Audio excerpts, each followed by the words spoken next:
Right, how you guys doing? Good. All right. All right, I'm so happy that you brought up Flaherty because that's exactly what I wanted to talk about. You know, as much as we could get for Scooble, there's just no universe in which we can trade him. He's far and away the best player on this team right now, and you can't sell the house to pay the mortgage. The guy that we need to move is going to have to be Flaherty. You know, as lights out as he's been, as much as I like him, this is probably not sustainable for him. You know, his career has been resurrected out of pretty much nowhere. I don't foresee him continuing this pace like he is. So his value is going to be at an all-time high come trade deadline, and we need to get everything we can for him. So there's one unacceptable scenario, and that is he stays with the team. They don't make the playoffs, and Flaherty is gone for nothing, a la Eduardo Rodriguez.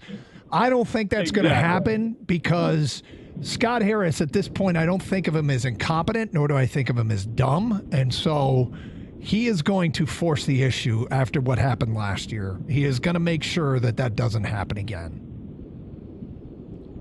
Now, you can't force a trade offer that's not there, but there has to be a market for Jack Flaherty. One would think, especially if Buster Olney's saying at this point there's only 5 distinguished sellers, which means there are 25 teams that are still trying to hang on.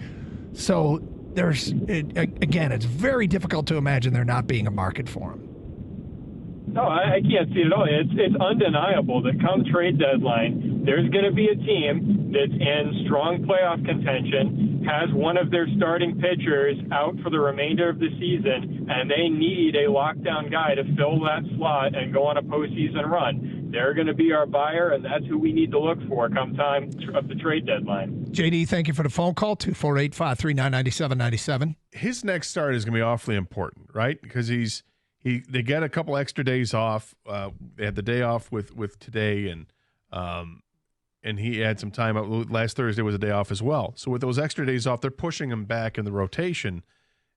Not saying he's missing a start, but they're just pushing him back in the rotation. So he's not going to do any rehab.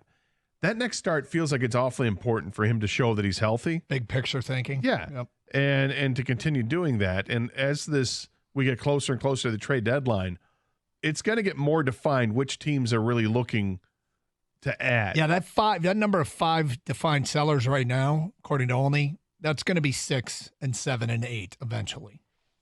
Right. And how many of those have a bargaining chip like Jack Flaherty? It's a good chip to have. It's a great chip to have, particularly right now, the season he's having with 94 strikeouts and only 10 walks. His whip is below 1, and his ERA is in the low 3s. He's had a great season thus far. The record is, you don't even look at records because of, pitchers are going 6 innings and it's up to the bullpen to do what they do, but he's been great. What are his numbers? I'm sorry to put you on the spot, guys, but compared to Michael Lorenzen last year, because I'm trying to gauge on what, as a fan, we kind of expect in return, because the Tigers received the minor. What was it? That infielder, was he single A? The dude, the second baseman, who's actually starting to come around a little bit. So Lorenzen last year, which was Lee, Hao-Yu Lee. Yes, thank you. Lorenzen last year with the Tigers had a 3.58 earned run average. Flaherty's is 3.22. Lorenzen had 83 strikeouts in 105 innings. Flaherty's got 94 and 72. Lorenzen's whip was 1.098, so almost 1.1. Flaherty's is below 1.